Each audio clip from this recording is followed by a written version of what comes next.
నేడు ఎత్తుసార పేను 4 మహిళలు మరటు పూజ కేసుకును ఆకడి కూర అకురమైన దివాడి 4 మహిళ మరటు నేను పూజ కేసుకును మొదటి దండరిన వాళ్ళు మా ఆదివాసులను గుర్తింపు ఉంది మంతా ప్రతి గుస్తును ఆదివాసి సమాజంగా గుసటోపి మా మున్నెమంత కాబట్టి తాను మరటు కాపాడగలిగిరే అదేవిధంగా నేను దండరి 4 మహిళలు భార్యించేమంత మితకే పేన్ మావ డగురు పేను కాబట్టి 4 మహిళలు మంత కాబట్టి 4 మహిళలు మటు పూజ కేసుకుని నేడు సురుగుతుంది కాబట్టి నేను ప్రతి నాటి హంచుకును వ్యర్థలు రాసుకును డిజు ఇయ్యా వాటి సముద్రం ఏంచుకును వరం పరిచయం ఆసుకును సముద్రే మరడు చుక్కడు మందన మళ్ళా పంట విత్తు మళ్ళా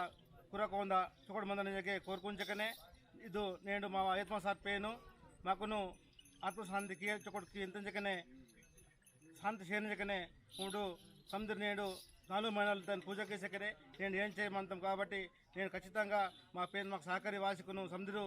చుక్కడు మందనని చుక్కడు ఆయన ఇన్వాల్వ్ లేకతనే 4 మహిళలు మూడు సురుకేసుకుని ఏం చేయమంతాం కాబట్టి ఇది నేను లాసి బత్తలితకే మా నేడు పంటకి చుక్కడు మందన నేను నా జన్మజన్మలు చుక్కడు మందన నేను మావాడికి సముద్ర చుక్కడు మందన అని లెక్కతనే ఇది నేడు సురక్షితం కాబట్టి నేను